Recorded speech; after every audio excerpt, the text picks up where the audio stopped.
Hello everyone and welcome back to the channel. In today's video we will be covering the topic behavioral techniques from your class 12 chapter 5 therapeutic approaches.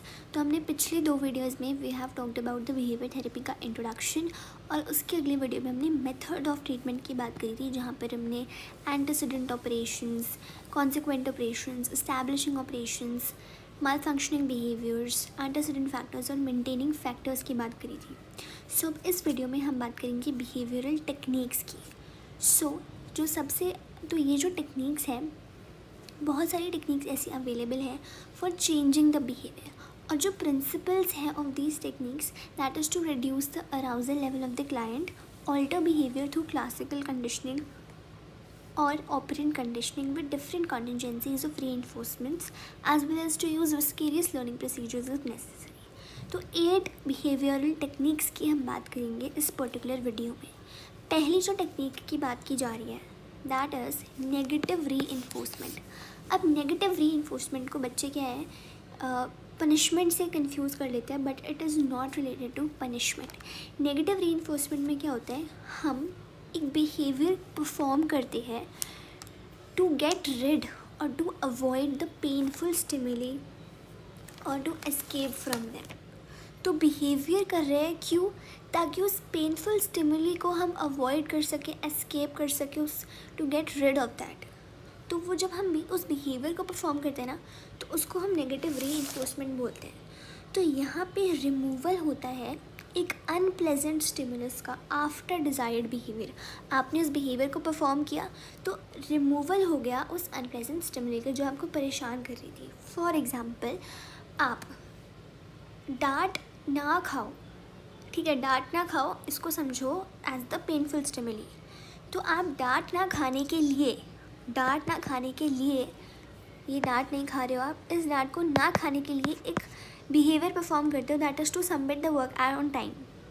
तो आपने पहले एक behaviour perform किया, फिर आपने इस unpleasant stimuli को remove कर दिया, ठीक है, इसका रिमूवल हो गया. अब आपने ये बिहेवियर क्यों परफॉर्म करा, to get rid of this painful stimuli, to escape from them, to avoid them. दूसरा एग्जाम्पल हो सकता है कि you are wearing the helmet, you are wearing the seat belt. ये आपका क्या हो गया, ये बिहेवियर हो गया टू अवॉइड चलान, एक्सीडेंट, ठीक है. तो हम बिहेवियर परफॉर्म कर रहे हैं, ऐसे जो रिस्पॉन्सेज होते हैं, ऐसे जो बिहेवियर होते हैं which lead the organisms to get rid of painful stimuli और avoid and escape from them, जहाँ पे रिमूवल होता है फिर unpleasant stimuli after desired behaviour. इसको मैं यहाँ पे लिख देती हूँ for your reference. Removal of unpleasant stimuli after desired behaviour, मतलब उस डिज़ायर्ड बिहेवियर होने के बाद इसका रिमूवल होता है. एंड आप इसको रिमूव करना चाहते हो तब भी जो है आप वो बिहेवियर को परफॉर्म कर रहे हो. तो दैट इज़ नेगेटिव री-इन्फोर्समेंट, ठीक है. For example, one learns to put on woollen clothes. मतलब जब हमें ठंड लगती है तो हम क्या, तो उस ठंड से बचने के लिए, उस पेनफुल स्टिमुली को अवॉइड करने के लिए हम क्या बिहेवियर परफॉर्म करते हैं कि हम वुलन क्लोथ्स पहन रहे हैं, या फिर हम इलेक्ट्रिक हीटर को यूज़ कर रहे हैं, या फिर हम फायरवुड का यूज़ कर रहे हैं to avoid that unpleasant cold weather. तो one learns to move away from the dangerous stimuli because they provide negative reinforcement, ठीक है. तो हम उस डेंजरस स्टिमुली से अवे मूव कर जाते हैं क्योंकि वो नेगेटिव री-इन्फोर्समेंट प्रोवाइड करती है. ये पहला था. अब हम दूसरा बात करेंगे पॉजिटिव री-इन्फोर्समेंट की. पॉजिटिव री-इन्फोर्समेंट दिया जाता है to increase the deficit, given to increase the deficit. मतलब किसी बिहेवियर में ना वो कमी है और इस बिहेवियर को मुझे और बढ़ाना है, इसलिए मैं पॉजिटिव री-इन्फोर्समेंट दूँगी. फॉर एग्जाम्पल, एक बच्चा है वो होमवर्क रेगुलरली नहीं करता, ठीक है, मतलब कभी कभी करता है, रोज़ नहीं करता. तो चाइल्ड की जो मदर है वो क्या करेगी, वो पॉजिटिव री-इन्फोर्समेंट देगी. इस positive reinforcement for example by preparing the child's favourite dish. तो इस पॉजिटिव री-इन्फोर्समेंट से वो बच्चा जो है उसका जो डिज़ायर्ड रिस्पॉन्स है वो हमें इंक्रीज़ देखने को होता मिलेगा, ठीक है. तो जो भी डिज़ायर्ड बिहेवियर था, यहाँ पे डिज़ायर्ड बिहेवियर क्या है कि वो बच्चा होमवर्क करे एक पर्टिकुलर टाइम पे. तो डिज़ायर्ड बिहेवियर के बाद हम उस बच्चे को एक रिवॉर्ड दे रहे हैं, चॉकलेट दे दो या कोई भी उसकी फेवरेट डिश दे दो. इसकी वजह से क्या होता है, उसकी जो चांसेस है to increase the repetition of what, doing the homework on time, ठीक है.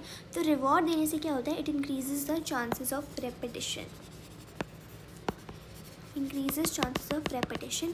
तो पॉजिटिव रीइंफोर्समेंट हमने इस डेफिसिट को इंक्रीज करने के लिए दिया है, which is followed by with this desired behaviour is followed by a reward which increases chances of repetition.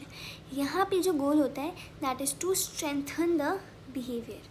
ठीक है, पॉजिटिव रीइंफोर्समेंट हम दे रहे हैं टू स्ट्रेंथन द बिहेवियर, इस होमवर्क करने वाले बिहेवियर को स्ट्रेंथन करना। तो आप चॉकलेट दोगे जब भी वो बच्चा काम कंप्लीट करेगा। इसी के साथ हम एक और टेक्निक को समझते हैं दैट इज़ टोकन इकोनॉमी। तो यहाँ पे आपने क्या किया कि उस बच्चे ने होमवर्क किया और आपने उसे चॉकलेट दी थी, बट टोकन इकोनॉमी को समझो, बहुत इजी है। इसमें क्या होता है, बच्चे ने होमवर्क किया, अब आप उसको ना एक टोकन दोगे। फॉर एग्जांपल आपने उसको एक कार्डबोर्ड का एक कार्ड बना के दिया जिसमें आपने 1 लिखा हुआ है, और आप उस बच्चे से क्या बोलोगे, अभी मैंने तुम्हें ये 1 नंबर दिया है। ठीक है, ऐसे कार्ड्स जब तुम्हारे पास टोटल 10 हो जाते हैं तो तुम एक काम क्या करोगे, मुझे 10 कार्ड्स दो एंड बदले में, इस 10 कार्ड्स के बदले में मैं तुम्हें तुम्हारा फेवरेट टॉय परचेज़ करवाऊँगा। ठीक है, तो आपने क्या किया, आपने टोकन्स को यूज़ किया for the desired behaviour.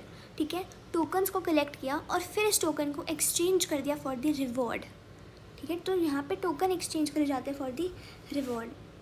So the persons with behavior problems can be given a token as a reward every time a wanted behavior occurs. The tokens are collected and exchanged for a reward, such as outing for the patient या फिर treat for the child. तो यहाँ से यहाँ तक आपका token economy का part बन जाएगा। Use of tokens for desired behaviour. Use of tokens for desired behaviour, जिसको हम किससे एक्सचेंज कर रहे हैं, एक रिवॉर्ड से। तो रिवॉर्ड को हमने छोटे छोटे पार्ट्स में डिवाइड कर लिया। अब नेक्स्ट हम पढ़ते हैं अवर्सिव कंडीशनिंग। तो aversive conditioning refers to repeated association of undesired response with an aversive consequence. तो यहाँ पे 2 चीज़ें आपने याद रखनी है। अनडिजायर्ड रिस्पॉन्स मतलब जो रिस्पॉन्स मुझे नहीं चाहिए, और अवर्सिव कॉन्सिक्वेंस। अवर्सिव कॉन्सिक्वेंस मतलब कि बहुत बुरा, थोड़ा पेनफुल कॉन्सिक्वेंस, ख़राब जो चीज़ लगे।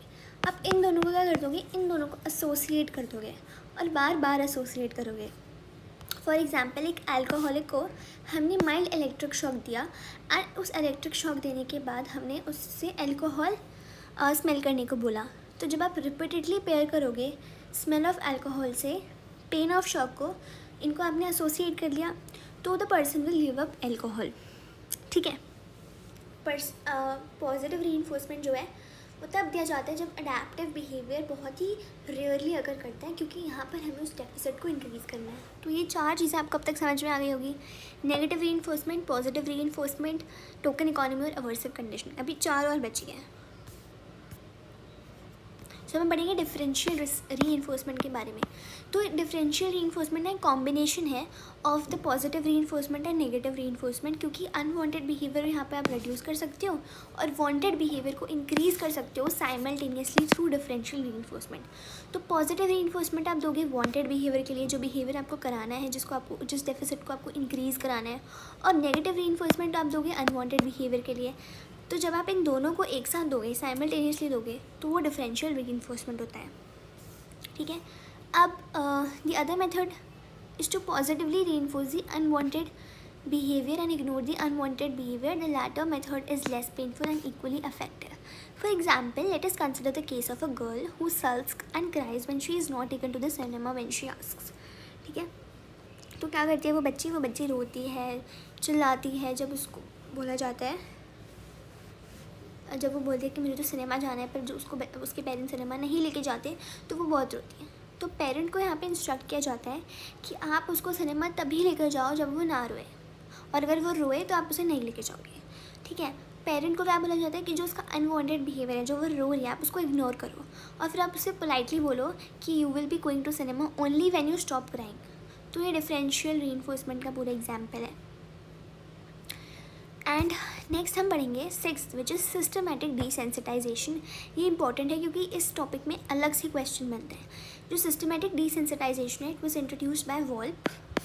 ठीक है, और ये इससे क्या होता है, इससे हम फोबियाज़ को या इर्रेशनल फियर्स को ट्रीट कर पाते हैं। मुझे किसी से डर लगता है, मुझे छिपकली से फोबिया है या मेरा कोई इरेशनल फियर है, तो उसको ट्रीट करने के लिए सिस्टमैटिक डिसेंसिटाइजेशन का यूज़ करते हैं।